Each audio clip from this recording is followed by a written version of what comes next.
Although we're now into June, the weather forecast said we should be having some really hot weather. However, in reality, here in the Midlands, it's noticeably colder. In fact, I've reverted back to the long trousers, but that's not going to stop us. I'm now looking at planting out these leeks, the first lot of leeks. These are the ones called Autora, and as you can see, they've done quite well. First of all, I need to do a little bit of weeding in the area. We've got some, the shallots there starting to bulk up now, and the ones at the front, the Hative de Nort, I thinned those out earlier, you may recall, and then we're definitely putting on soils, although 2 or 3 of them have actually gone to seed, which I've cut off. So first of all, I'm going to start clearing this up. I've done the weeding and I've just given it a real good soaking. I want that now to settle down for about 15-20 minutes, just give the moisture a chance to travel down a little bit, and it will make producing the hulls and retaining the shape so much easier.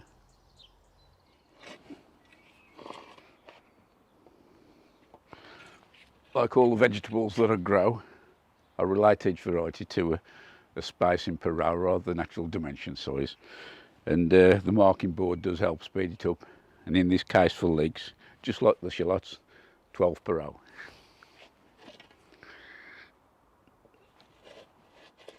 I just used the marking board to set out the first row, and then use those holes to guide any additional rows.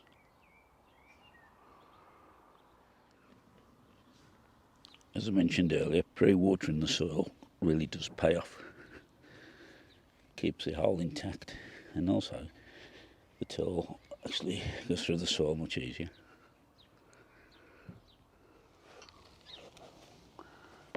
Really good root ball on here. I'll do is, the soil's quite dry so that it'll break up easily. I'll probably give them a wash under the tap as well. And what I like to do is trim the roots before planting in the hole, and all that does is makes it easier to go into the hole itself. It doesn't do anything for the leeks, and depending on how tall I am, I might just chop the top off, and it helps prevent so much windrock.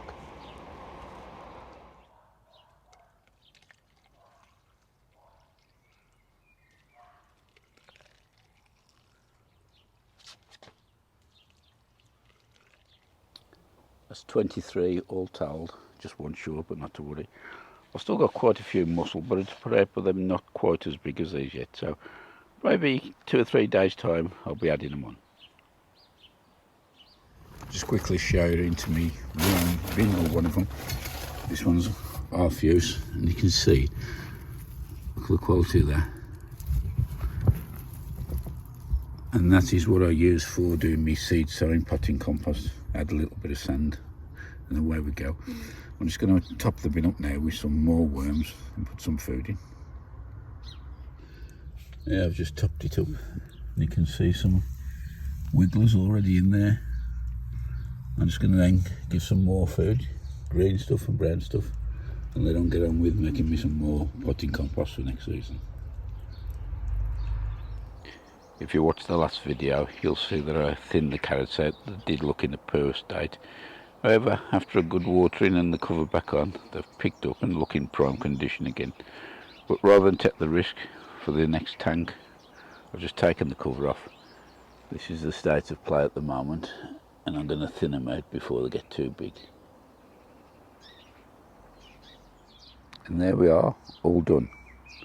I find thinning carrots rather like weeding. You need to be in the mood to do it. But once you are, it's quite therapeutic. Looks a lot better than the first tank I did, although there's a few more misfires in here. Not to worry though, there's enough in there to keep us going for the year. Back in the allotment greenhouse, I've just popped a couple of little climbing structures up from this plastic square mesh stuff. It goes up the side, up the angle of the roof, and I've repeated that down the opposite side there. And this is where I'm going to be growing the melons. On the left hand side here I'm going to be putting 2 in, and it's these are called Minnesota Midget, and the seed was kindly sent to me by Bill and Val.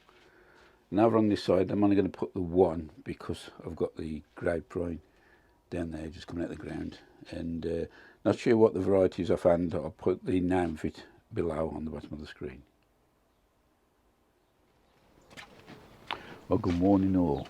Last night we had a fantastic rainstorm, quite heavy at times, but nonetheless the plants have really benefited from it. Looking at this morning, you can see how they've really perked up. Sun's out at the moment, we're in for a good day, but I think we've got some more rain coming tonight, which is still welcome. We had quite a productive day yesterday at the expense of not doing much filming, so I'll just bring you up to speed of where we're at. In the allotment greenhouse, everything more or less is up to speed now. Got all the structures in for the tomatoes. Cucumbers was already in, and tomatoes again sorted on this side.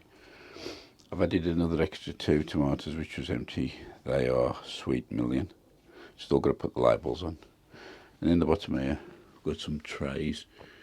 Got 4 aubergine plants, the eggplants, some cannas, and a few extra tomatoes. I'll just put them into tray, give them watering from the bottom. But all in all, everything now is going good. Quick look at the parsnips. Nice to see that I've got germination in every one of those, although as you can see there's quite a lot of weeding needs doing. I'll try and get that sorted soon. And the board on top of the peas, so the rain was really heavy last night, and I put that on there just to protect them so it didn't wash them out, because peas tend to get waterlogged and they won't germinate very well. Looking at the beans, both the runners and the Pongo French beans have done really well, and so that rain gave them a boost last night. The brassicas so far for this year have been a bit hit and miss. Cabbages seem to be doing okay. Cauliflowers have had 1 or 2 hit and miss, but down this end, which was the patchwork quilt, a bit of everything, some of them have failed. So not to worry though, I've got plenty of kohlrabi, and I'm going to be planting them in once I've had a clear out and weed. Onto this bed, the courgettes, as you know, I've already picked one. The beans, the French beans, have already done well. Out on the front of there, I've popped a few tomatoes. There's 4 there. Those are called Crimson Plum, I think. I've started planting a couple of more rows of Leeks out. That was cut short by the weather last night, but this 2 rows at the front here, those are the Musselburgh, and I've got another 2 rows I can try and squeeze in at the front, which I'm down here. I've got 1 or 2 lettuce to pop out and a few more tomatoes, so I'm going to carry on planting for the rest of today, and then if I get a chance start the weeding. The veggie pod is bursting at the seams. We're harvesting quite a lot out of this.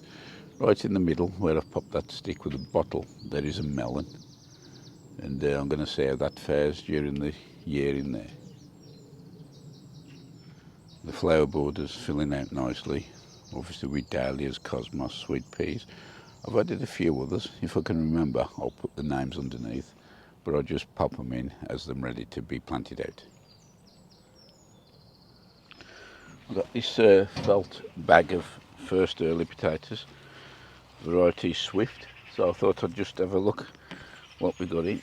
Let's just pull the horns out first, if you can hear me above them magpies.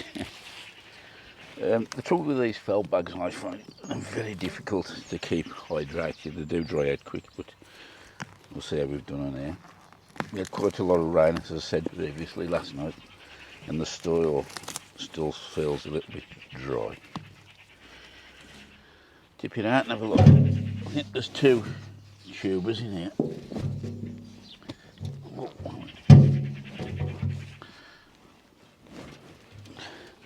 Bigger than I thought they'd be, but nonetheless.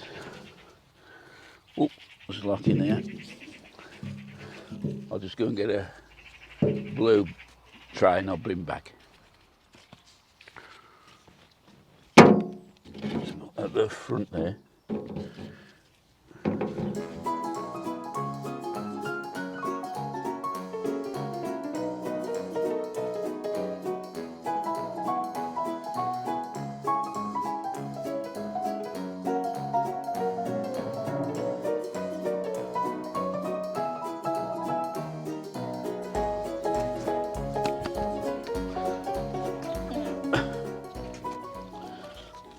initially I said that was 2 tubers. Being a first earlier, there'd definitely be 4 in there. But as you can see, nice clean potatoes, and not a bad all, I think. And the variety, as I said before, is Swift. In front of this mixed bed, I've just done 2 little drills. And what I'm going to do is sow some radish. Because it's so hot and the soil's quite dry, what I've done, I've actually run water down the actual drill just to wet the soil, so that when the seed is sown, it makes contact with damp soil and gives them a better chance of germination. It is reassuring having the coals in place, particularly when doing the weeding, and this is the good tool to use, the little wolf hoe. Just a matter of getting the tool under the surface and chopping the weeds off at ground level, and then it's just a matter of picking them up, as you can see I've done here, leaving the seedlings nice and safe. Well, that's that bed weeded, and it just about brings this one to an end. Once again, many thanks for watching, subscribing, and I hope to see you in the next one. All the best, and bye for now.